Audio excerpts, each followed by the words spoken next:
We have even more new features for iOS 27 Beta 1. We have price hikes coming very soon for Apple products, unfortunate news for the next generation AirPods, a crazy AirTag story, and so much more, all in today's episode of Apple Weekly. Okay, so we're going to start off by talking about iOS 27 because it's been out for nearly 2 weeks now and we're discovering even more new features. If you guys have not already seen my major video, my over 1 hour long video on iOS 27 Beta 1 covering more than 200 features and changes, make sure you go and watch that, but there are even more that I want to discuss here. And we will also talk about the performance, the battery life, the bugs, when to expect the next beta, and all of that later on in this video. But we're going to start by focusing on some of the new features. So we're going to start with this one right here. There's a new tap to share feature that's very interesting. So this basically allows merchants to now tap on a customer's device with their iPhone to get their contact details for membership signups, providing a shipping address or email for receipts, add or share Apple Wallet passes. You could view their cart and pay with Apple Pay as well. So that is now a new feature, and it's unfortunately not available in the EU, only in the US. There are new setup screens for HomeKit devices when you add them to the Home application in iOS 27. Also, the LED light on the AirPods, when you open up your AirPods on this little pop-up right here, they now reflect the actual LED color that you see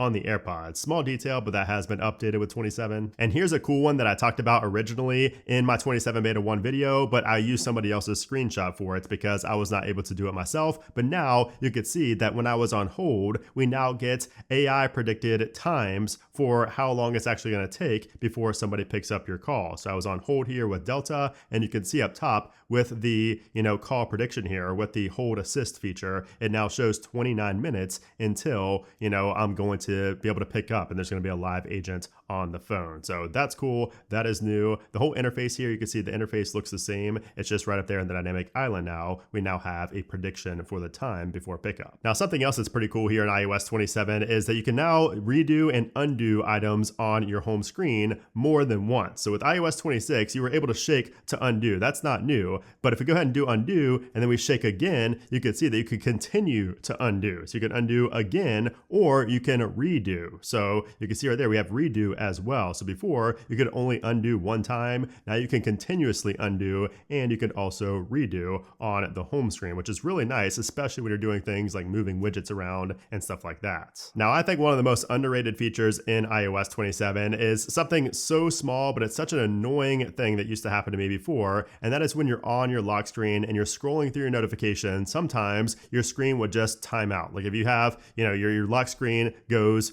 to black when you're scrolling through your notifications. But now with iOS 27, it knows if you're scrolling through your notifications on your lock screen, it is not going to lock until you're not scrolling through your notifications anymore. So that is something that's huge here, for me at least, in iOS 27 that's changed. Now, something else I've been asking for so long has also finally been added in iOS 27, and that is the fact that when you're inside of one of your playlists, so this is my main playlist right here, if I go to one of these songs, so we'll just go to this song right here. If we go ahead and start playing that and go to the three dots right here, we finally have the ability to remove a song from the playlist from the now playing screen. Before, you could not do that. You could only remove it from your library or something like that. You were never able to remove it from the playlist from those three dots. So I'm so thankful that that's been added. And of course, you could also remove from playlist right here on the main screen as well, but I really liked having it in the now playing view. Now I have to talk about the new Siri. So hopefully you guys are off of the Siri waitlist at this point. If you go down here to Siri, you can see this is what it looks like when you do have the new Siri enabled. Make sure you do have the expressive voices preview turned on as well, by the way. But I have to tell you guys, the new Siri is simply incredible. I mean, I really did not expect it to be as good as it is. It is absolutely ridiculously good. I don't even use ChatGPT or Gemini anymore. I just use Siri, which sounds insane. And yes, partially it's because I am testing it for the channel, but also 80% of the reason is because it's actually genuinely so good. I'm able to reference things that I was not able to ever even think about doing it before. I actually wrote down a few examples that I've been using lately. I was able to ask Siri, if my utility bill has been raised over the past 6 months. So it went through my email, found everything. Let me just show you. My utility bill is looking pretty high this month. What were the last 6 months of my utility bill? How much was it? So it's going to search through my email and find that. So take a look at that. It found the past 6 months of my utility bill. That saves me so much time from having to go in there myself and do it. And this is just, constant. It happens all the time with the things I ask. Like I asked for different airline options, which is best from going from Orlando to London. I said, I've been spending too much on groceries lately, and I had to break down like what I've been spending. When were my last 3 haircuts? I was just curious how long it's been. It pulled that up again through my email and through my text messages.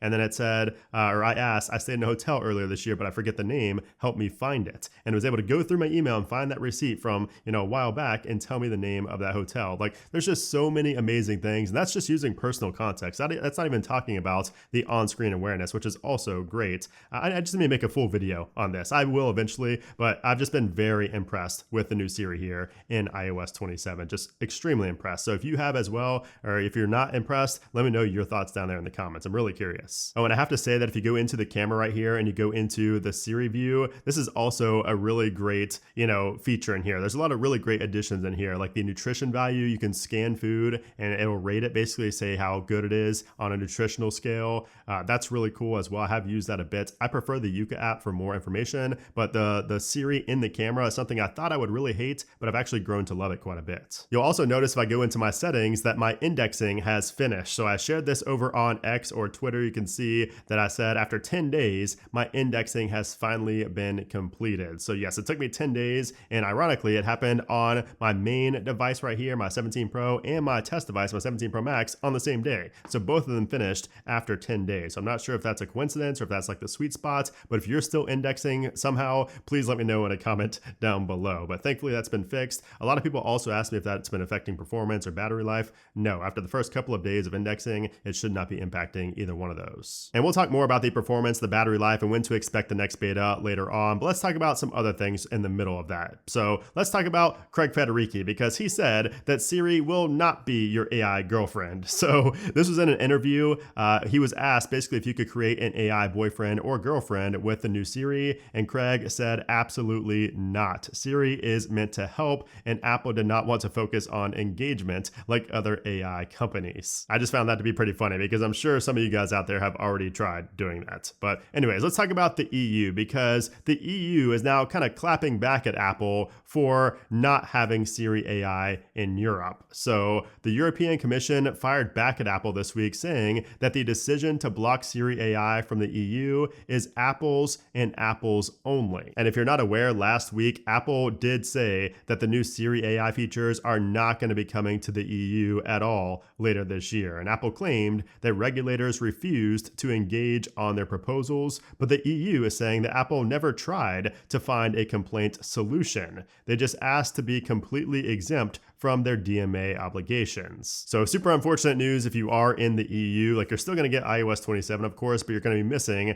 the headline feature. Like, you're going to be missing Siri AI, the best part of iOS 27. And it's pretty funny to see both sides just blaming each other. Like, Apple's blaming the EU is blaming Apple. It's just like a back and forth, public battle. Now, speaking of Siri AI, just because you're in the EU doesn't mean you're not going to get some of the Siri AI features, because also, this has been a big complaint. If you look at my comments, you'll see this as well. But if you have the iPhone 17, you're not going to get some of these Siri AI features because, it has 8 gigs of RAM. So that means that you're not going to have things like the new expressive Siri voices. So the expressive Siri voices and also the better dictation. Those are two of the biggest features. Those are both going to be missing from the iPhone 17 or any device with the 8 gigabytes of RAM, because these require 12 gigabytes of RAM or more. So of course the iPhone 17 is going to get like the personal context, the on-screen awareness, all that. That stuff is like, honestly, that's the best stuff. But still, the new dictation is like miles better than the old dictation. So it is going to be kind of annoying if you just bought an iPhone 17 and you don't get access to some of these great new features with Siri AI. Oh, and something else that really caught my eye and a lot of people's eye at the WWDC conference a couple weeks back is that iCloud Plus subscribers are going to have higher daily usage limits for Siri AI. And Apple didn't really clarify how much more usage usage you're going to be getting, but this is, specifically for the cloud models. Like when you use private cloud compute for some of these,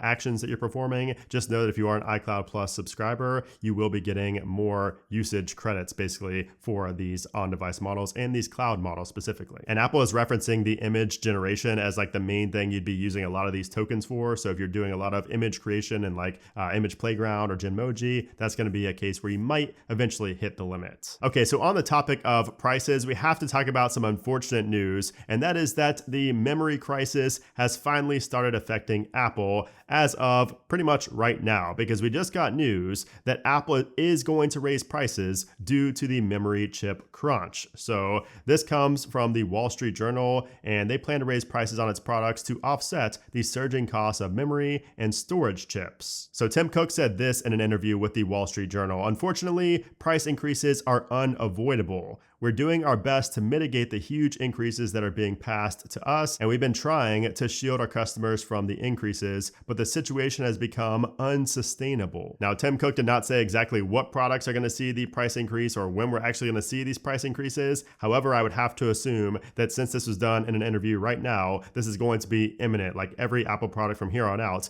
could be seeing a slight price increase, and the iPhone 18 Pro and Pro Max could be seeing a decent sized price increase, according to the Wall Street Journal. So they're saying, and they're citing insights from research firm Tech Insights. They're estimating that the iPhone 18 Pro could be $1,299 or $1,399. So it could be $200 to $300 more than last year's iPhone 17 Pro and Pro Max. And it looks like, right now the consensus is that it's going to be $300 more than last year's model. That is a steep increase. And to be honest, that has me kind of worried for the foldable phone as well. Like all along, we thought the foldable could be a smidge under $2,000. But now I'm like, I don't know. It seems like it might actually be more than that because of this memory crisis that kind of came out of nowhere. So we'll have to wait and see, but just know that price increases are absolutely coming for Apple products. And this came straight from the CEO's mouth. Now let's talk about the next generation of AirPods, because we've been hearing about these for so long and they've had so many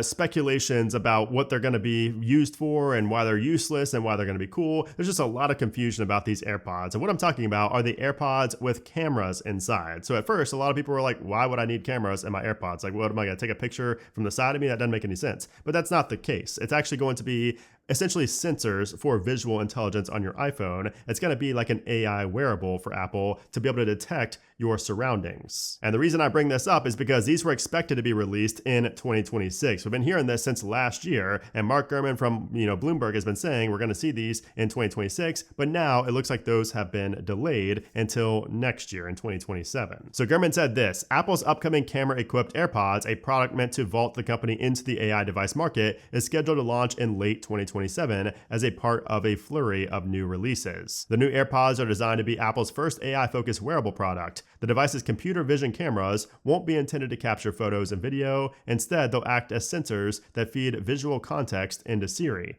The goal is to let users ask Siri questions about objects and the surrounding environment. Someone looking at a collection of ingredients, for example, could ask what to make for dinner." The AirPods were originally slated to release in 2026. The deadline slipped in part because of Apple's prolonged struggles with artificial intelligence software. The company also had to develop visual AI models capable of identifying objects in users' surroundings. So not only are these AirPods delayed until 2027, but it looks like late 2027. So these were apparently delayed by an entire year, which is kind of crazy. At that point, they might just end up being the AirPods Pro 4, because all along we heard these are just going to be like the AirPods Pro 3, but with cameras. They're not going to be necessarily the AirPods Pro 4, but at this point, late next year, maybe they will be the AirPods Pro 4, who knows? But let's talk about the more important product coming late next year, and that is Apple's 20th anniversary iPhone. We've been hearing so many rumors about this. For the past 6 years, we've heard about this thing, and now we have new details on it because we're hearing that it's going to come in 2 sizes. So this report also comes from Mark Gurman. So he says this: "Apple is also ramping up work on the iPhone that celebrates the device's 2-decade history for release at the end of next year. The product will feature a nearly edge-to-edge display with curved glass that wraps around the sides. The anniversary models will succeed the iPhone 18 Pro and Pro Max coming this year and debut in similar sizes." Notice I didn't say the exact same sizes.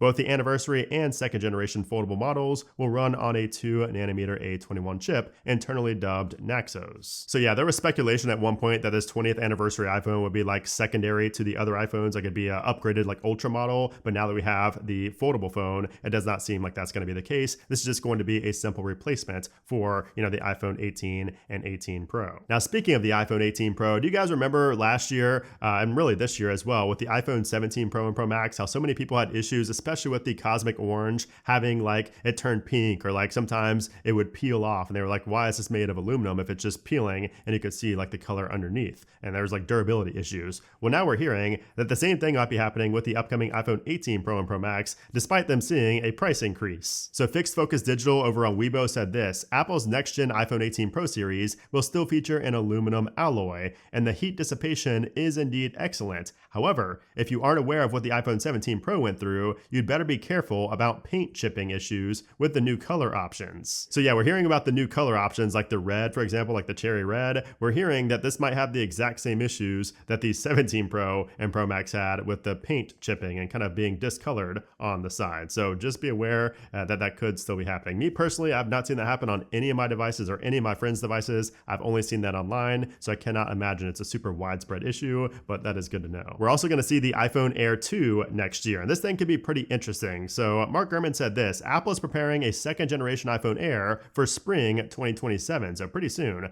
Current prototypes of the new model, codenamed V62, add a second rear camera for ultra-wide angle photography. It's now in advanced testing within Apple. Though the device retains its current look, Apple is also working to improve the battery life. It's unclear if that will come from a larger battery, which may be impractical on the Air's compact chassis, or efficiency gains. So you guys know I love the iPhone Air, but the biggest downsides were the camera and the battery. So if Apple can fix both of those, which it sounds like they might be doing, that's going to be amazing. So I cannot wait to see this in the spring. Now, we also got something this week that we have not had in a very long time, and that is a bootROM exploit. So if you've been around for the jailbreak days, like way back in the days, you would know what this is, but essentially a bootROM is an unpatchable exploit that impacts like the device at the chip level. So it's like never going to be able to be patched in its history. And this allows you to essentially get, kernel access, and you're going to be able to jailbreak it and things like that. So we just saw a new one this week that's pretty interesting. And this affects Apple's A12 and A13 devices, aka the iPhone XS through the iPhone 11. And the last publicly known like bootROM exploit was Checkmate back in 2019, which worked on the iPhone 4S all the way through the iPhone 10. And now this one, USB Leader 8, extends that support to the iPhone XS to the iPhone 11. So if you're somebody who is still into jailbreaking, or if you just like tinkering with your phones, this is a pretty cool thing to have out there now. Okay, so let's move back over to our iPhone and continue talking about iOS 27 Beta 1. So far, I have to say that the performance on iOS 27 Beta 1, and I talked about this, I was very vocal about this, I believe this to be the best first beta that I've ever tested. Like me personally, I've never tested a better Beta 1 than what I'm seeing here with iOS 27. It is quite impressive. Now keep in mind, I've been testing Beta 1s, like beta software on iPhones, since iPhone OS 3, like super way back in the day, and I've never seen one as stable as this. Now, of course, there are still bugs, like the main one is screenshotting. When you screenshot and you go to crop it and save, it doesn't actually crop it. It's super annoying. It only works if you do the copy and delete. But, there's other bugs as well, like Wi-Fi drops. I know a lot of people have had Wi-Fi drops. There's things like the keyboard will disappear. Like if I go into my text right here, sometimes if you make a mistake, like if I go into the grammar right here, you can see how the words will just disappear sometimes. If I go into grammar, sometimes these will disappear, and sometimes the keyboard disappears as well. So there's other random bugs like that, but overall, performance has been excellent on 27 Beta 1. So you guys let me know your experience down in the comments below, but it seems like pretty much most people are having a great experience with performance on Beta 1. Now, when it comes to battery life is also super impressive. I'm not going to say it's the best I've ever seen on a first beta, but it is up there. Like I've been recording my phone for a while and I'm still at 98% right here. Just battery life in general. I've been using it on my main device as well, my 17 Pro here, and battery life is almost just as good as it is on iOS 26, like the stable builds, which is insane. So again, keep in mind, this is beta software. It's developer beta software. I would highly recommend not installing it on your main device if you're not okay with having issues and things not work and having random reboots and random resprings. I did have a random respring this morning on my main phone here. That was really annoying because it was like a really long one. It took like 3 minutes to boot back up, but that was the very first one I had in almost 2 weeks, and it was really random. So, unless you're okay with having issues like that and things not working, like I would not install the beta on your device. At least wait until the public beta comes out next month. Like that's the bare minimum I would do if you're afraid of having these issues on your phone. I should also mention that there is a new animation in iOS 27 when your notifications come in, but it's so laggy for me. Like on every device, it just comes in so laggy. And I've also noticed that notifications are just really late. Like sometimes I'll be in messages, I'll see a new message come in, then I'll go out of it and go into another app, and then I get a notification that I get a new message. So notifications appear to be a little bit delayed,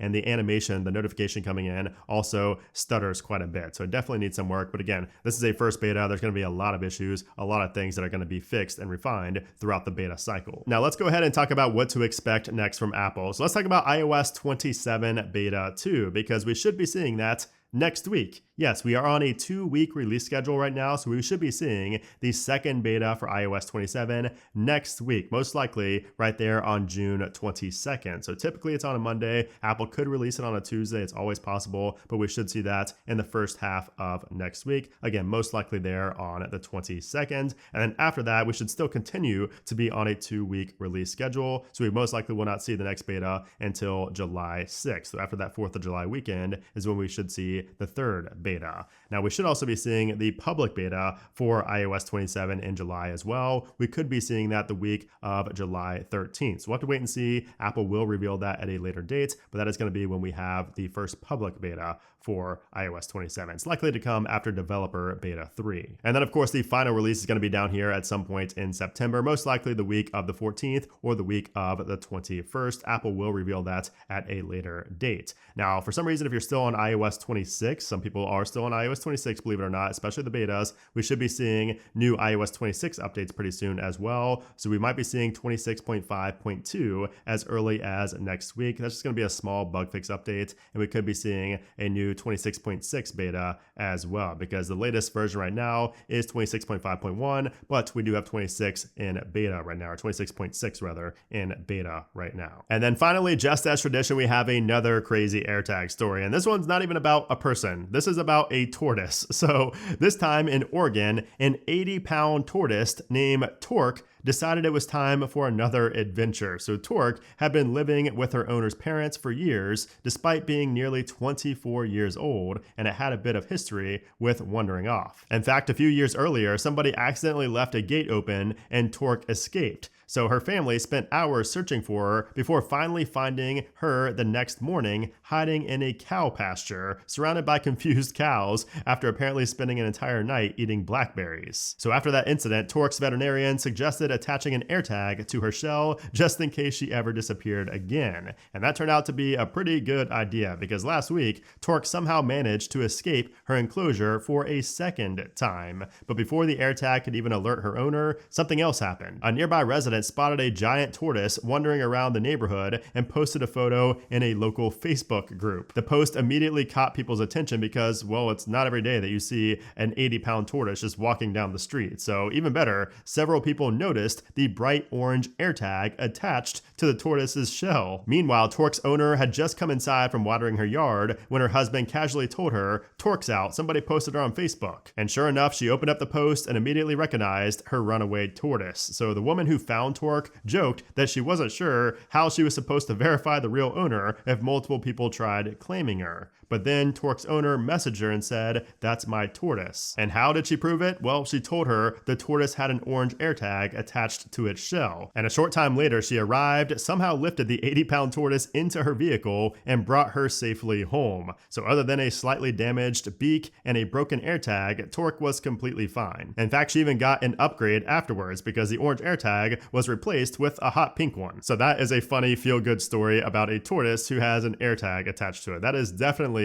a unique one that I have not seen here on the channel. So even if you have a tortoise out there, just put an AirTag on it. You never know these days. But anyways, hope you guys enjoyed this episode. Let me know down in a comment below how iOS 27 is running for you. I'm so glad to be on a new version right now, and 27 did not disappoint. So anyways, let me know what you guys think down there in the comments, and I will see you very soon.